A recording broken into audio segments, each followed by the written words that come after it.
Assalamualaikum guys, welcome to the life of Pay with me. One Piece is back. Yes, One Piece is back guys. Chapter baru minggu ni. Chapter baru minggu ni guys. Punya lama kita tunggu guys. Tak rasa macam sebulan, rasa macam dah berbulan-bulan baru dah keluar chapter baru ni. Okay, memang rasa macam lama gila. Tapi tak apa, sebelum kita tengok chapter baru ni, ya dia kan, kot korang dah lupa ke apa jadi dekat chapter yang lepas, korang dah tak ingat macam mana. Ni dia, aku nak refresh balik ingatan korang dengan review chapter sebelum ni, iaitu 1086. Ini adalah chapter keempat guys. Chapter keempat dan juga chapter terakhir untuk flashback berkenaan dengan Reverie. Tajuknya adalah The Five Elder. Ada sebab kenapa tajuk The Five Elder. Sebab akhirnya setelah begitu lama kita tunggu, kita dapat tahu identiti, nama sebenar, pekerjaan, bukan pekerjaan, title diorang lah di dalam organisasi world government ni, The Five Elder. Okay, tak apa, tu kejap lagi kita akan cover. Okay, first of all, chapter ni memang menggila lah. Chapter 1086 ni, Oda sebelum dia cuti sebulan lebih ni, memang dia bagi satu chapter yang sangat-sangat pack, sangat-sangat gila guys. Memang bagi aku yang penuh dengan information baru lah. Macam kalau kita tengok kat sini, kita dapat, macam aku cakap tadi lah, kita dapat nama penuh Gorosei. Bukan saja Gorosei, nama Imu pun kita dapat. Waktu kita ada Galing, kita ada Mother Frame dan macam-macam lagi lah. Memang gila guys kan. Memang sonok betul masa buat reaction dulu, memang sonok gila. Macam-macam new information kita dapat. Alright, so chapter ni dia ada 15 page. Kita ada satu color spread and kita ada satu double spread. And chapter ni juga cover kepada 5 jenis situasi guys. Iaitu first, kita ada situasi tentang kehilangan Vivi. Kita ada situasi berkaitan dengan Gorosei dan juga Imu. Kita ada situasi berkenaan Marine, Revo Army dan juga Celestial Dragon. 5 situasi guys. Memang menarik.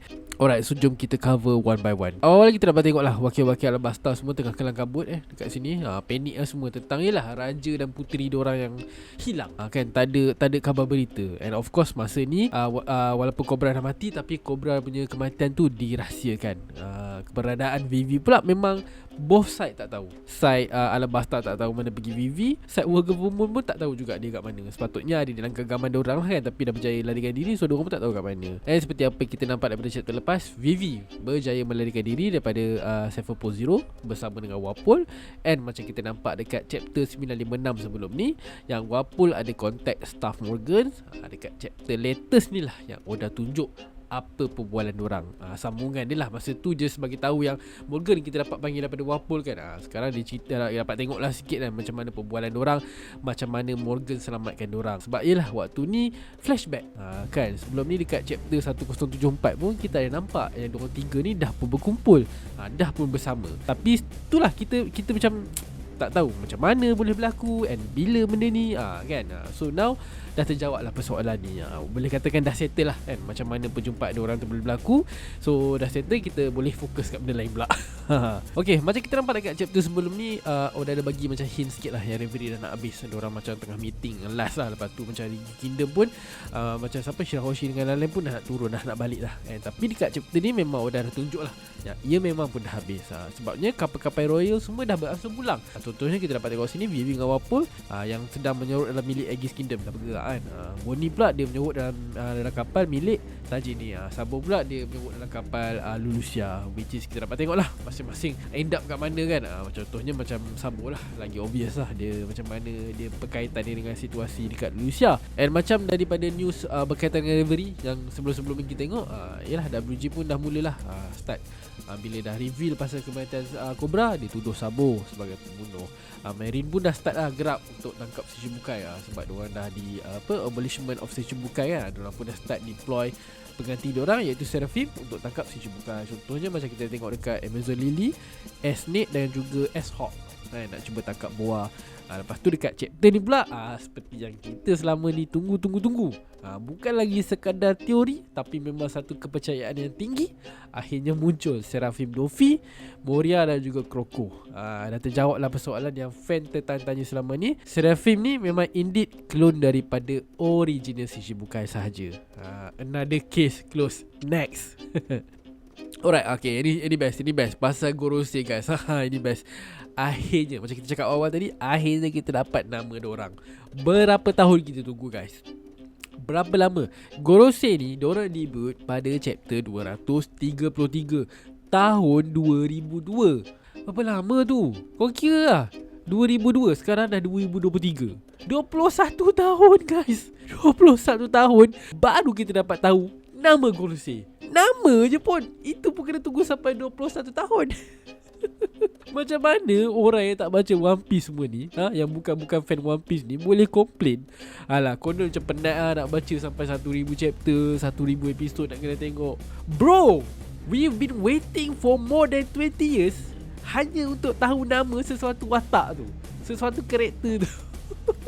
21 tahun untuk tunggu nama Gorosei, one of the big villains dalam cerita ni. Bacalah 1000 chapter ke 1000 episod ke kena tengok, tak sampai setahun pun bos. Tak sampai.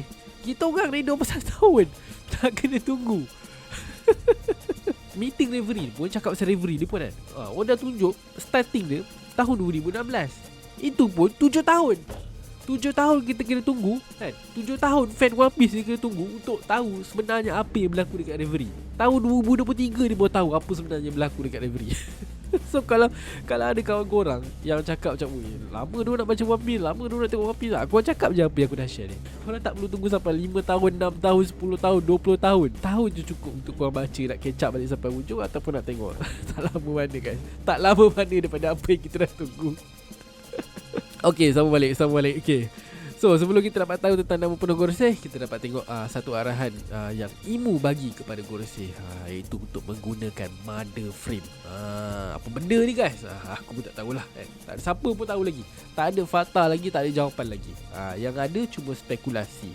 Ia mungkin senjata, ia mungkin satu energi, tapi yang pasti ia dicipta oleh Vegapunk. And mother frame ni lah yang diorang gunakan untuk menghancurkan Lulusia. Okay, aku tak nak cerita panjang sangat pasal teori mother frame yang aku ada ni, sebab confirm akan jadi panjang gila. Nanti aku rasa aku akan buat video lain, ataupun kalau sesiapa minat nak baca, boleh tengok, aku akan share link dekat description lah. Aku pernah post ataupun buat teori versi ringkas dekat Twitter sebelum ni, so korang boleh baca lah dekat situ. Sebab takut kalau nak tunggu aku buat video nanti lama lagi kan. Okay, tapi yang pasti ada perdebatan menarik sikit pasal Imu dan juga Lulusia ni. Contohnya since bila Gorosei tanya kenapa Imu pilih Lulusia kan, kenapa tak pilih tempat lain ke apa benda, Imu cakap sebab dekat. Tapi kat bawah panel muka dia ni, kita tengok sini, kita dapat tengok satu grayscale ataupun black and white version of panel rupa Lulusia yang dah hancur, seperti mana kita pernah nampak sebelum ni dekat chapter 1060. Okay, inilah dia debate dia. Ada fan merasakan ini sekadar flashback, Oda just recap balik. Ada juga yang merasakan ini kemungkinan future side Imo. Which side am I? I'm on future side.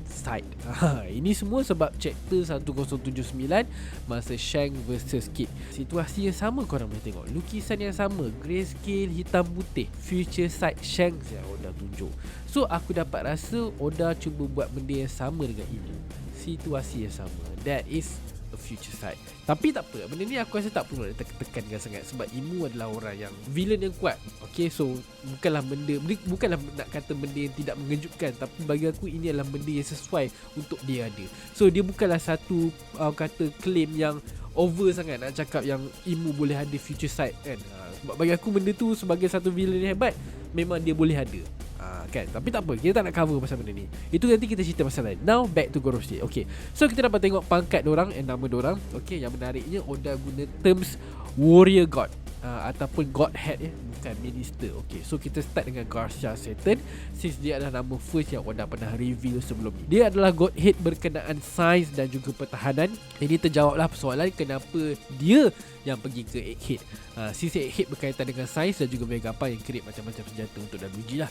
Sebab yelah dia ada sedikit kata misteri dia kat situ. Kita tak pernah tengok Gorosei dia berpisah, tiba-tiba ada yang berpisah dan seorang je pula pergi ke Egghead kan. So kita dah tahu dah kenapa. Okay, next kita ada Marcus Mars, godhead berkaitan dengan alam sekitar ataupun environment. Ini agak menarik, Oda letak Mars dengan dia sebagai menteri yang berkaitan dengan alam, maybe sebab Mars destinasi yang seterusnya untuk mankind lah kan. Sama macam dunia reality kan. Sebab selalunya kita akan cakap macam selain pada bumi, manusia boleh hidup dekat Mars kalau nak bandingkan dengan planet-planet lain. So mungkin itulah perkaitan aku. I don't know, probably more than that, tapi tak apa. Alright, next kita ada Top Man War Curie. Godhead bahagian justice.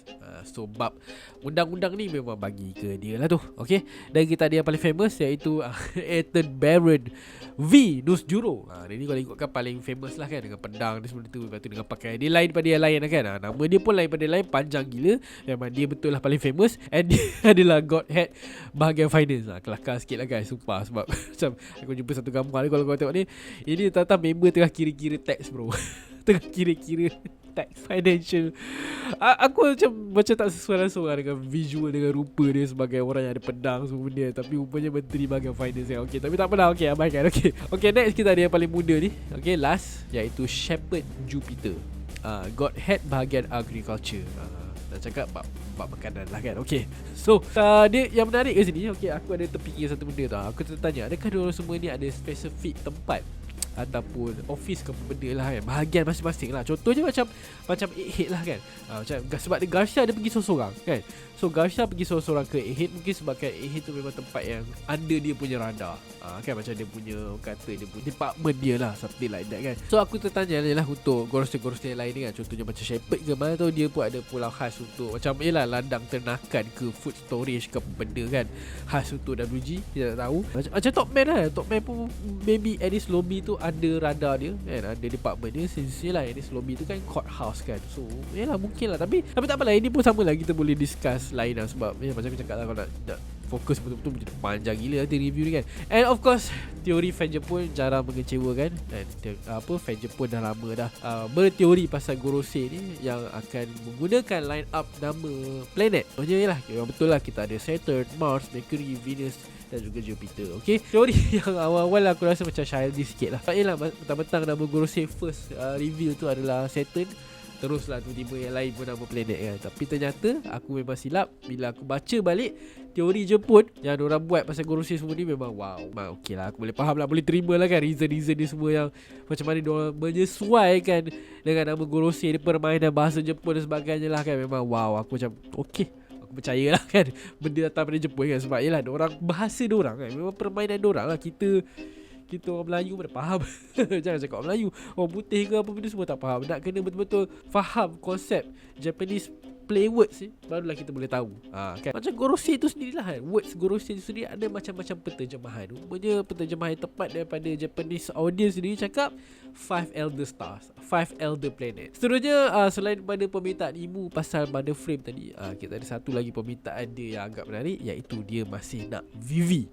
Dia nak Vivi guys. Ini pun best sebab ini menjadikan Vivi sebagai another wanted man, sebaris dengan Dragon and Robin lah bagi aku. Kenapa? Sebab Robin dia adalah survivor of Ohara. WG nak dia. Dragon pula tengah-tengah musuh utama WG pun sama.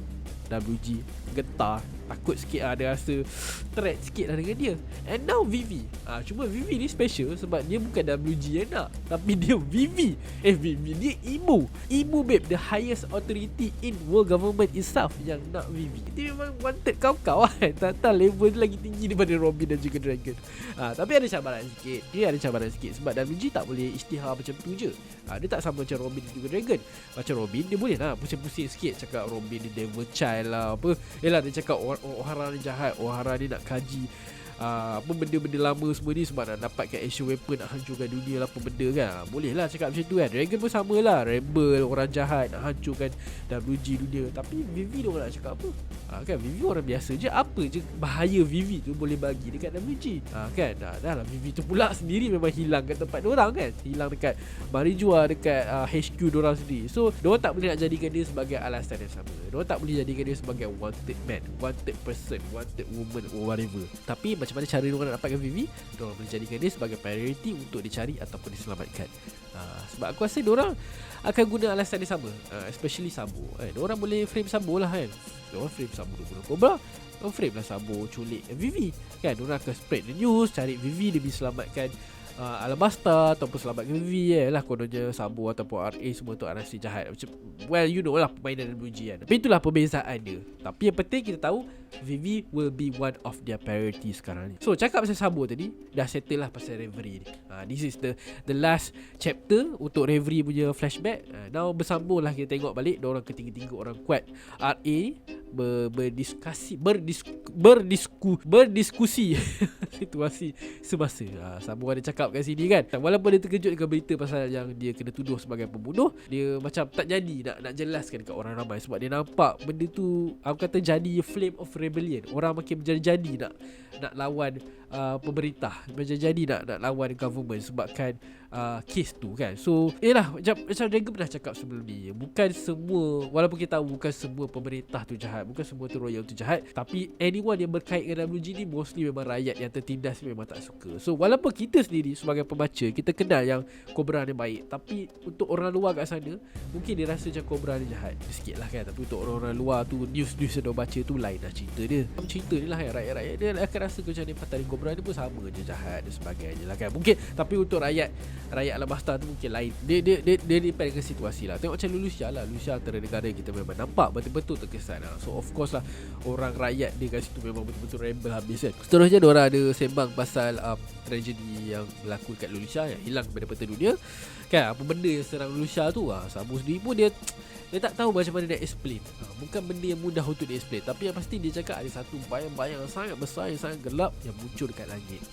Time ni pula even dia menyampuk pasal ibu, sebab dia cakap ibu ni nama betul dia adalah Nerona ibu, ataupun ibu yang berasal daripada family Nerona, dynasty Nerona. And ibu dia pula namanya asalnya start muncul di kalangan 20 yang pertama. 20 kingdom yang pertama yang bersatu yang jadikan WG tu kan. Maknanya ini cerita 800 tahun yang lepas. So dia macam pelik lah, adakah ini orang yang sama? Kan, so even pun tunjuk satu buku Genesis dekat Sabo tentang wujudnya satu konsep immortality. Benda yang dah ada rekod dalam buku, pastinya memang betul-betul wujud lah kan. Memang ada manusia yang hidup zaman berzaman, which is benda ni boleh berkait pula dengan buah Ope-Ope-Romi milik Law yang kita tahu. Doflamingo pernah cakap dekat Resource Art, buah ni ada satu kelebihan yang boleh memberi satu immortality kepada orang lain. So adalah perkaitan dengan itu kan. So diorang pun dalam masa sama, diorang cuba buat teori lah untuk kait-kait ibu ni dan juga benda bayang hitam yang berada kat langit yang serang Lucia tu. Sebab itu yang penting ke. Okay, so contohnya nombor satu, teori pertama, ini adalah ciptaan Vegapunk. Sebabnya ia adalah senjata milik WG. Vegapunk adalah orang yang buat senjata untuk WG. Tapi Dragon balas, Dragon cakap Mustahil lah untuk Vega ni nak create satu senjata seperti itu. And which is kita sendiri pun pernah nampak Vegapunk pernah menang Nobel Prize yang berkaitan dengan menukar senjata kepada bunga dan sebagainya lah. Maksudnya dia bukanlah nak sangat ke arah buat senjata yang bahaya sebagainya kan. So ini membawa pula kita kepada teori nombor 2, iaitu Ivan cakap mungkin ini adalah ancient weapon lah. Kalau macam tu ini ancient weapon lah. Kalau Imu memang hidup daripada zaman Void Century, zaman ancient tu, so mungkin dia bawa sekali lah ancient weapon tu masih ada dengan dia ke benda semua. Dragon pula balas okey. Robin cakap okey, betul, ancient weapon memang wujud, dia bukan sekadar mitos. Tapi kenapa baru sekarang diorang nak guna kalau betul diorang ada ancient weapon tu? Okay, so benda ni dia ada satu persoalan yang aku ada jawab dalam aku punya teori yang berkait dengan pada frame tadi. Okay, so again, siapa minat korang boleh baca, ada link dekat description. Okay. Alright, seterusnya last, ini dia satu susuk tubuh. So orang karakter yang buat satu kemunculan menggegarkan dunia fan One Piece, tak lain tak bukan Saint Calling Figalan, yang memberi hukuman bunuh kepada another Celestial Dragon kesukaan ramai juga. Probably the only Celestial Dragon di dalam Merijo itulah yang disukai ramai, iaitu Don Quixote. Yoskat akhirnya mati, kena bunuh disebabkan dia, well you know lah what's happened. Awal-awal jadi kontroversi sikit sebab aku nak cakap pasal Figalan Galing. Awal-awal ada kontroversi sikit berkaitan dengan isu penterjemahan. Sebab sebelum ni katanya dia adalah bekas raja dekat God Valley. Ternyata bila dah dibetulkan balik penterjemahannya, benda tu ada salah. Yang dia sebenarnya adalah champion of God Valley. Dia ada berkaitan dengan sebagai seorang fighter, sebagai pahlawan. Okay. So apa beza dia? Beza dia, now kita dapat faham lah yang God Valley masih tiada raja. Okay, tiada raja. Yang si Galing dia pula adalah seorang pahlawan yang hebat dekat God Valley. Cuma kita masih belum tahulah fakta sebenarnya tentang God Valley ni, melainkan teori-teori yang ada kat luar sana lah. Alright, yang menarik satu lagi adalah Galing juga adalah ketua ataupun Supreme Commander kepada Holy Knight. Yang paling best, nama family dia Figalan ni adalah nama yang orang tunggu-tunggu untuk buat kemunculan dalam manga sebagai canon. Why? Sebab nama ni first time disebut dalam filem Red. Filem yang ramai orang cakap tak best tu. Kan? Padahal best gila. Okay, so nama tu first time disebut dalam filem Red, di mana Gorosei ada cakap yang probably Uta adalah keturunan Vigalan jugalah kot. Sebab diorang ingat yang Uta ni adalah anak kandung kepada Shanks. Ini membawa kepada teori yang Shanks adalah Vigalan, which is Vigalan adalah Celestial Dragon, so Shanks adalah keturunan Celestial Dragon. Tambah lagi info daripada filem Red ni, memang Oda ada beritahu yang Shanks memang asalnya daripada God Valley, sebabkan dia dijumpai dalam peti harta karun oleh Roger yang ambil daripada God Valley. Okay, so sekarang kita ada Garlic Vigalan yang merupakan seorang pelawan hebat di God Valley, and then kita ada Shanks yang juga nama Vigalan daripada God Valley. So you guys know kan apa berkaitan dia kan. So dah ada lah kan, dah ada berkaitan dengan situ. Orang pun cakap lah yang Garlic ni probably bapak Shanks lah, abang Shanks ke pakcik dia, atuk dia, whatever lah kan, sepupu dia ke benda. Pasti dia memang family Vigalan lah kan. Tapi yang menarik je, family Vigalan ni macam nampaknya diorang ni memang jenis-jenis yang ada bakar-bakar status fighter lah, orang-orang hebat pedang ke benda kan. Sebab well, we know how Shanks punya kuat, sebab Garlic pun tak perlu nak buat teori dia kuat ke tak. Well, dah cakap kat sini dia adalah champion dekat God Valley lah. So for sure lah kuat. Dan lagi-lagi dia supreme commander kepada Holy Knight. Kan. So itulah dia guys, review ringkas untuk 1086 guys. Aku cuba cepatkan sikit lah, tak nak panjang-panjang. Sebab sekarang kita guys excited for 1087. Entah benda pula lah Udah nak bagi. Jauhkan aku daripada spoiler, itu je. Thank you guys for watching. See you guys on the next video. Alright, Assalamualaikum.